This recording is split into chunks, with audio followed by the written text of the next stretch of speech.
নমস্কাৰ আমি আজি ব্ৰাইমৰ পক্ষৰ পৰা ইয়াতে সংবাদ মেলত উপস্থিত হৈছোঁ।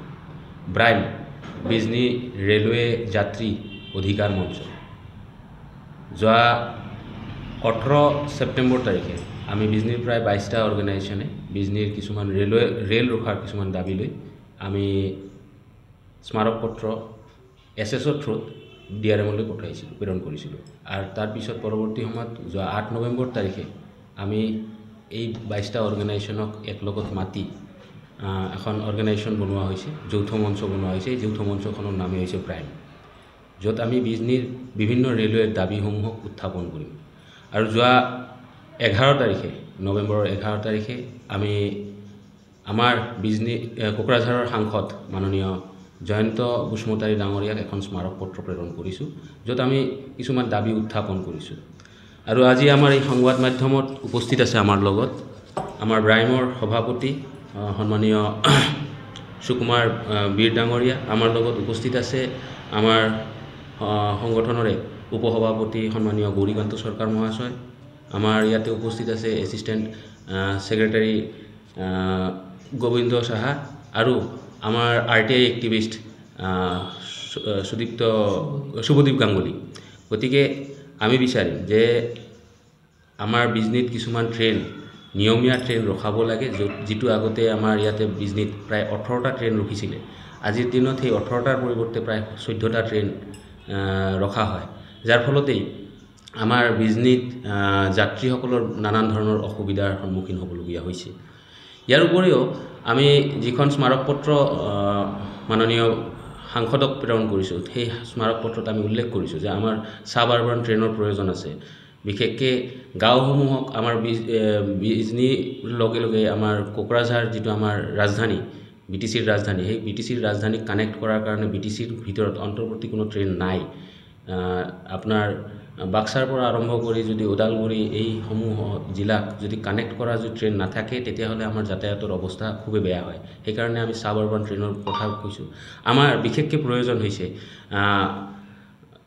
দক্ষিণ ভাৰতগামী, বিকজ ইয়াৰ মূল কাৰণটো হৈছে যে দক্ষিণ ভাৰতত আমাৰ প্ৰতিদিনেই বিজনীৰ পৰা দক্ষিণ ভাৰতত ৰোগী ইয়াৰ পৰা যাবলগীয়া হয়, আৰু যাৰ ফলত তেওঁলোকে হয় নিউ বঙাইগাঁও নহ'লে বৰপেটাত গৈ পেলাই ট্ৰেইন ধৰিবলগীয়া হয়।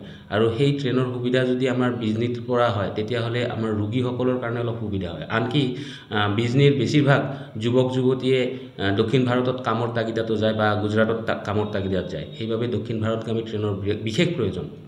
ইয়াৰ লগে লগে বিজনী এটা হৈছে সৰু বিজনেছৰ ঠাই, ব্যৱসায়িক মঞ্চ, আৰু সেই ব্যৱসায়িক মঞ্চৰ কাৰণে ইয়াত সুবিধা লাগে আমাৰ কলিকতাগামী ট্ৰেইনৰো। কাৰণ কলিকতাৰ পৰা যদি ট্ৰান্সপৰ্টৰ ব্যৱস্থাটো নাথাকে, তেতিয়াহ'লে আমাৰ ইয়াৰ মানুহে যাতায়াতৰ কাৰণে পুনৰ একেই অসুবিধা হয়, নিউ বঙাই নহ'লে বৰপেটাত যাবলগীয়া হয়। আনকি ইয়াৰ লগে লগে আমাৰ মায়ানগৰী মুম্বাইৰ কাৰণেও আমাৰ কিছুমান ট্ৰেইনৰ প্ৰয়োজন। এই দূৰণিৱৰ্তী ট্ৰেইনবিলাকৰো দাবী আমি সন্নিৱিষ্ট কৰি মাননীয় সাংসদক দিয়া হৈছে, আৰু সাংসদগৰাকীয়ে আমাক খুব ধুনীয়া এটা ৰিপ্লাইও দিছে, যিটোৰ কাৰণে আমি খুবেই উৎসাহিত যে তেখেতে শীতকালীন অধিৱেশনত এই সমস্ত বিষয়ক লৈ তেওঁ স্মাৰক পত্ৰ কথাবোৰ উঠাব সদনৰ মজিয়াত, এই আশ্বাস আমাক দিছে। আৰু বিশেষকৈ এতিয়া মই গাংগুলীক ক'ম যে RTIৰ বিষয়ে তেওঁ অলপ আপোনালোকৰ সন্মুখত অৱগত কৰক। RTIৰ বিষয়ত ক'বলৈ গ'লে মই দুটা ট্ৰেইনৰ বিষয়ে উল্লেখ কৰিছিলোঁ।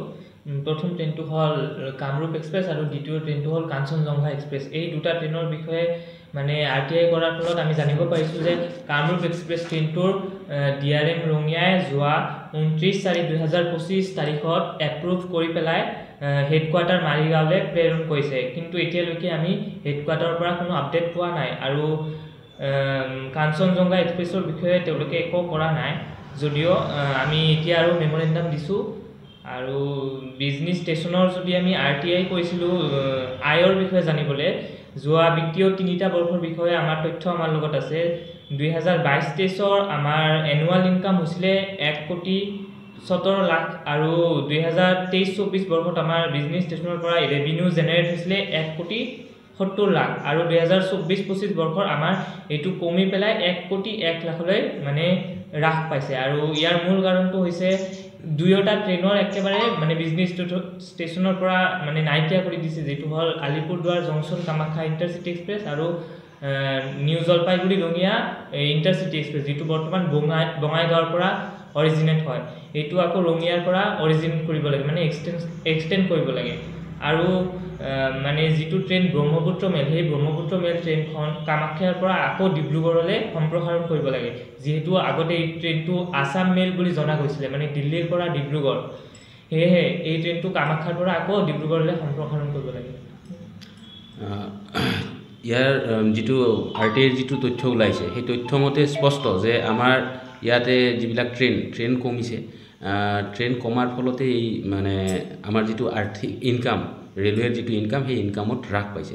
আগতে বিজনেছ বৰ্ডিঙৰ ব্যৱস্থা আছিল, অৰ্থাৎ বস্তু ইয়াতে ইয়াতে ডাউনলোড কৰা হৈছিলে, আপলোড কৰা হৈছিলে। আজিকালি সেই বস্তুটোও নোহোৱা হৈছে। গতিকে এই বস্তুসমূহক পুনৰ চালু কৰিব লাগে, এই দাবীক লৈ ব্ৰাইমে সৰ্বদা কাম কৰি থাকিব। বিজনেছ ৰাইজৰ যাত্ৰীসকলৰ সুবিধাৰ্থে আমি সকলো সময় আৱাজ উঠাই থাকিম।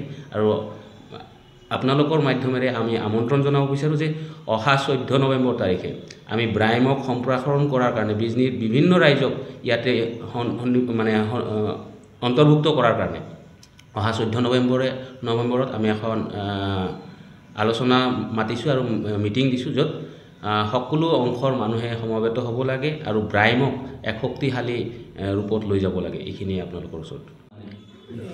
নমস্কাৰ। ট্ৰেইন ৰখাৰ বিষয়ে আমাৰ বৰ্তমানৰ CM হিমন্ত বিশ্ব ডাঙৰীয়া এটা ইলেকশ্যন কেম্পেইনত আহি, এনেও কেম্পেইন নহ'লেও তেওঁ মাজে সময়ে এটা ঘোষণা দিছিল যে আমাৰ যিটো ট্ৰেইন ৰখাৰ দাবী বিজনেছ, সেইটো কৈছিল তেওঁ যে এইটো একো কথাই নহয়, এইটো মই ব্যৱস্থা কৰি দিম অতি সোনকালে।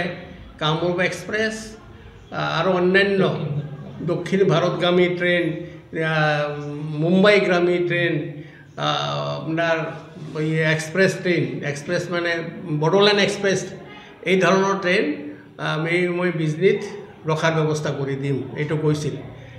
ইয়াতে সেইকাৰণে মই আজিৰ এই সংবাদ মেলৰ জৰিয়তে মাননীয় মুখ্যমন্ত্ৰী মহোদয়ক অনুৰোধ জনাইছোঁ, তেওঁ যিটো প্ৰতিশ্ৰুতি দিছিল অতি সোনকালে যাতে এই প্ৰতিশ্ৰুতি পূৰণ কৰে। আমাৰ বিজনেছ ৰাইজৰ তৰফৰ পৰা তেখেতলৈ আমাৰ এইটো বিনম্ৰ অনুৰোধ। এইখিনিয়ে।